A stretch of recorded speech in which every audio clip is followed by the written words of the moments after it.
hand the mic over to John, I need to just... It is Mother's Day. It is Mother's Day. I just want to clear up a few things.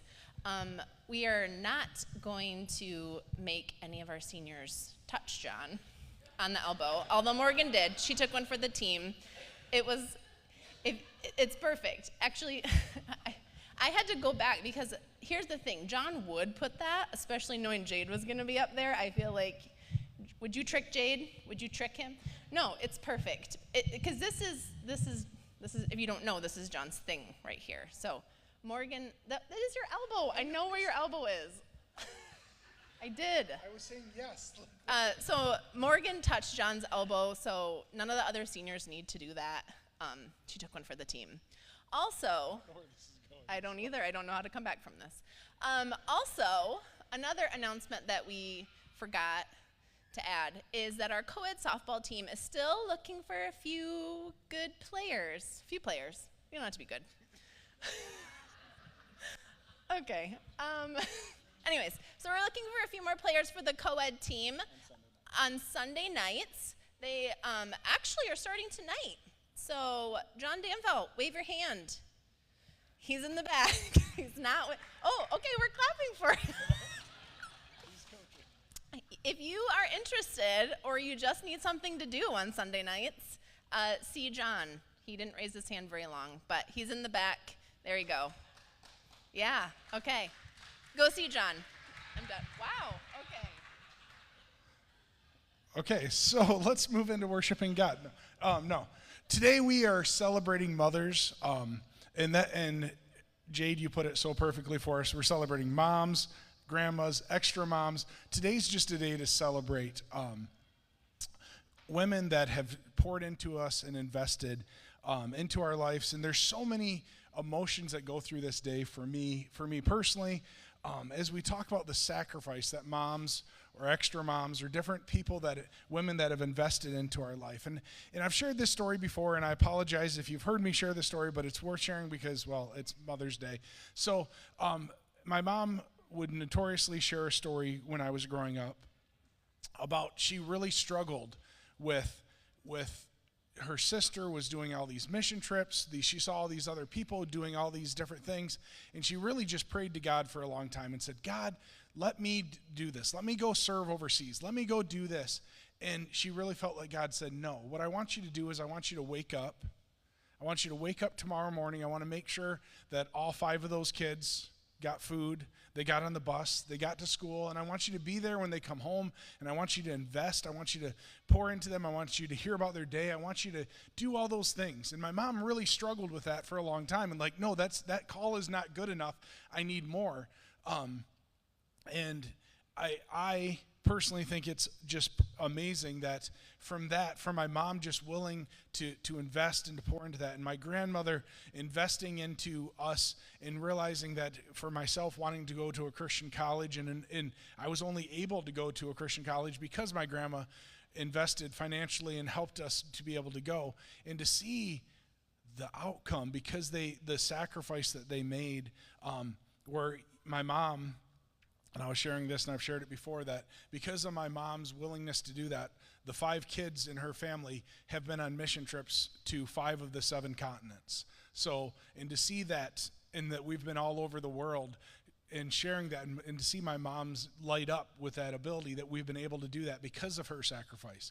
The 2 that are left are Australia and Antarctica, so I joke with my siblings, I have Australia, I'll take care of that someday, and you guys can fight over Antarctica. And I don't know if you do mission work to penguins or what you do there, but we'll see how that works. But just that sacrifice, and then I see that with my mother, with my grandmother. I see that with my own wife, the sacrifice that she has when I sit there and, okay, what do we want? And my wife goes, well, what do the kids need? What do they? And looking at that sacrifice that she invests into that, and to realize that sacrifice that a mom has.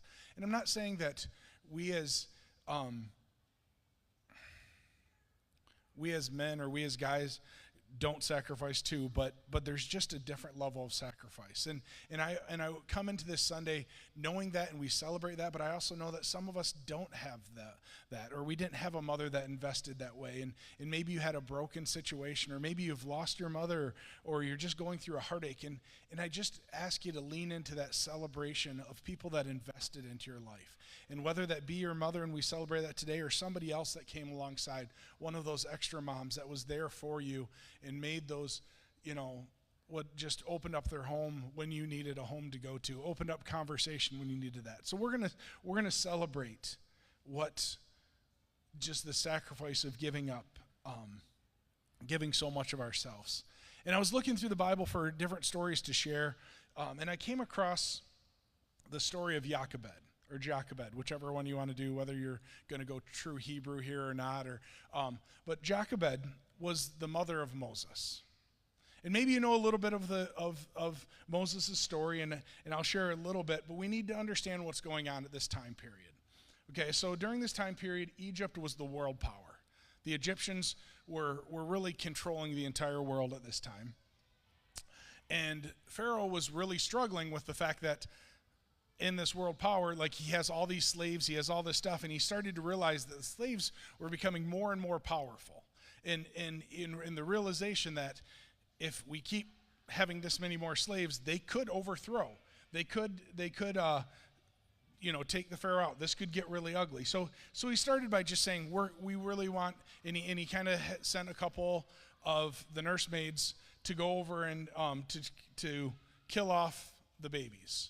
And the nursemaids weren't having that, so they didn't really do it. So he makes this entire rule now and says any young male, Hebrew male, needs to be thrown into the river and drowned. And so this is going on, and the struggle that these mothers were facing, right? And they're sitting here, and Jochebed is sitting here, and she has a son, and the son, Moses, and she tries to hide the son for 3 months. And as she's hiding the son, she realizes, I just can't continue to do this. So she does what just seems so surreal to us, and none of us were really, sorry, we're singing happy birthday, right? So I don't get distracted often, and now I want to know whose birthday it is, if there's cake over there. Anyways, so come back from this. So 3-month-old Moses is sitting here, and the mom is just struggling. Jochebed is just going, what are we going to do?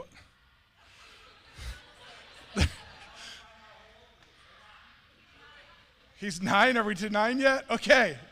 Oh, it's Emmett's birthday. I knew that. Okay. Happy birthday, Emmett. You got the best of John today. There's his gift. So here Moses is 3 months old, and Jochebed puts him and takes a basket and takes the basket and puts it in the Nile and covers it up and lets go of Moses. And the anger that she must have been facing, the heartache she must have been facing as a mom, like where this must have looked like as she kind of let go of her son. And as she let go of her son and realizing this may be the last time, like, is he going to die in the river? Is he going to whatever? And she let him go, but she trusted God.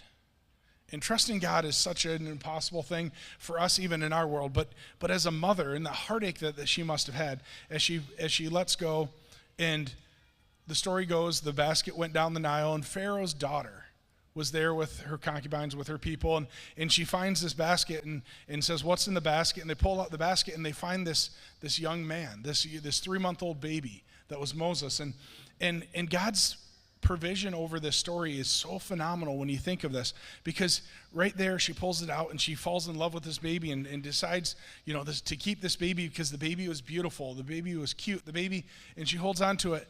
And right there is Moses' sister. Moses' sister goes, sees that Pharaoh's daughter loves this baby and says, hey, do you need somebody to nurse this baby? Do you need somebody? And Pharaoh's daughter's like, yes, I do. And who does she get? But she goes and gets Moses' mom to come be the nursemaid, right? So Moses' mom now comes back and is reunited with her son that she thought she let go of. And so she's sitting there, and I don't know, the Bible doesn't go into it, but in my head, the story of here she's nursing her son and seeing the beauty of God's provision and seeing the beauty of God providing when she thought she had, lost her son, and to see this and told him stories of love, told him stories, and again, she has to then again later give up Moses for adoption and can't share that. And so twice she's had to give up Moses, but she sees this provision and sees God continue to do this. And when we give up stuff like that, the story is so beautiful. For a mother's story here, she gives up Moses twice. She sees Moses turn into something so amazing.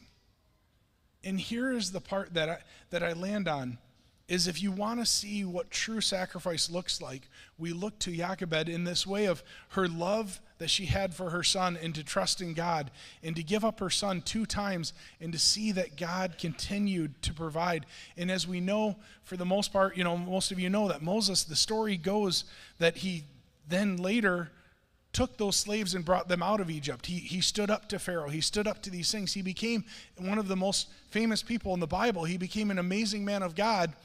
And it truly started because his mom and the sacrifice that seemed so difficult to do, to truly let go.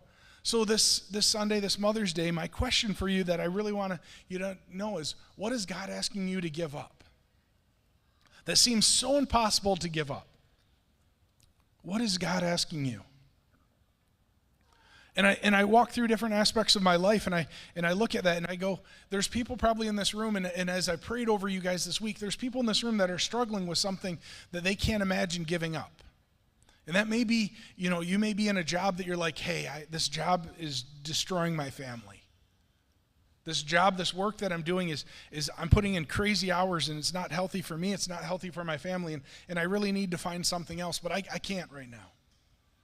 Maybe it's money. Maybe it's you hold tight to, we feel like this call that we need to give, or we need to do whatever, but I have a love of money, and I understand that money is a really difficult thing to give up.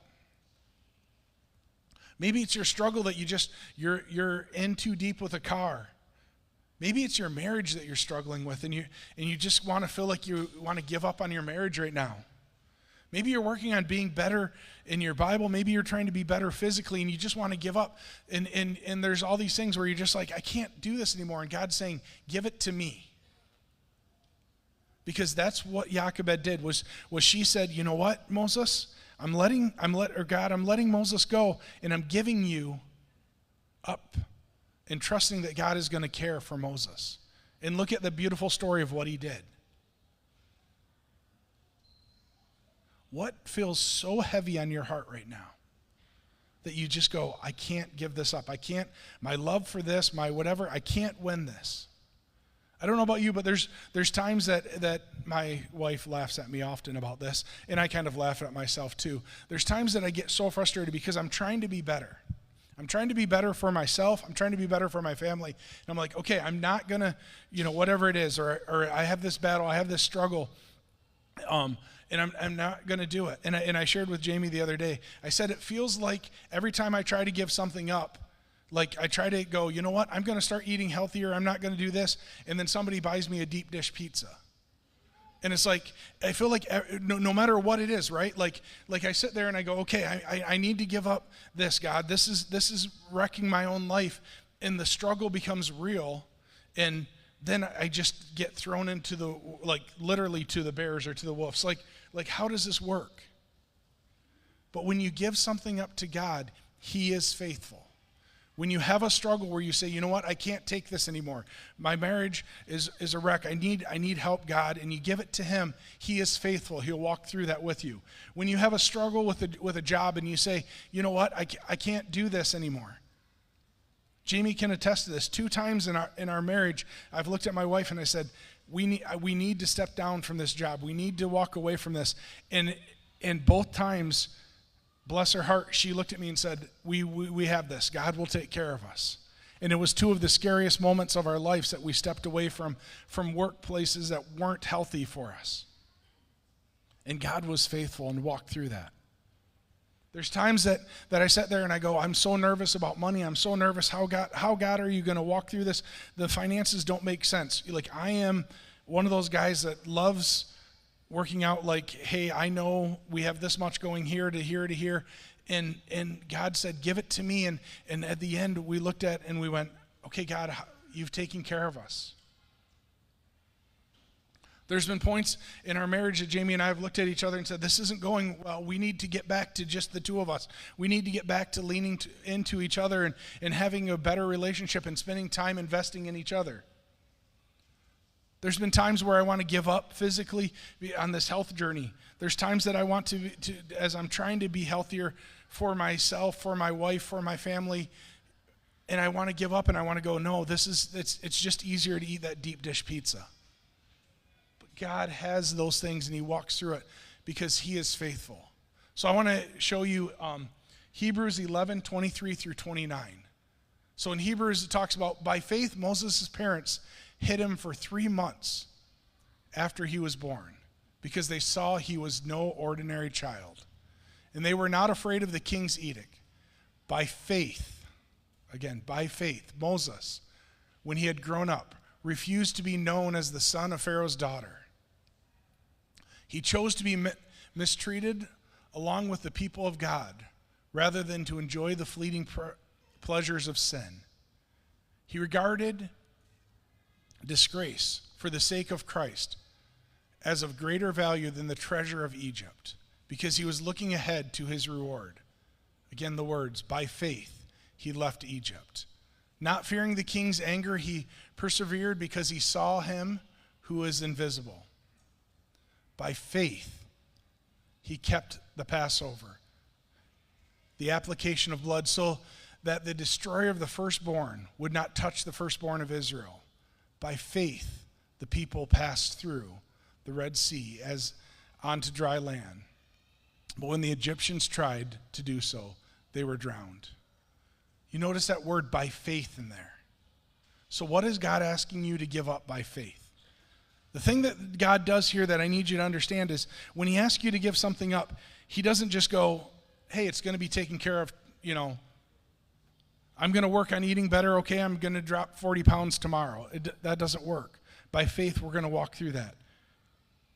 When you struggle with something about a job, one of my close friends years ago came to me, and I remember it just like yesterday. He sat in my office, and he looked at me, and he said, John, I can't continue to do the job I'm doing. I need to quit my job. And I looked at him and I said, okay, well, what plans do you have? And I said, Chris, I looked through and I said, do you have this plan? And he said, no, I don't have any plans, but I know that I need to quit my job.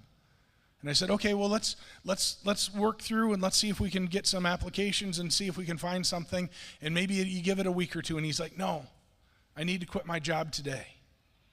And I sat with him in the office, tears running down both of our faces. And I said, I'm scared for you, man, but if you truly believe that that's what you're supposed to do, then do it. And we prayed together, and at the end of it, he said, yep, that's what I'm supposed to do. And he walked out of my office, and he called his boss, and he put in his 2 weeks' notice. And he sat there, and he's like, I don't know how I'm going to tell my wife. And I went, wait, you haven't told your wife yet?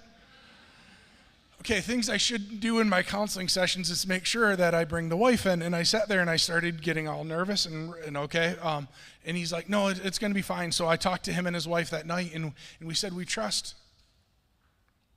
And it was 48 hours later that he was offered a job with better benefits. He was offered a job that was better working, and it was for a company that based around Christianity, and we celebrate.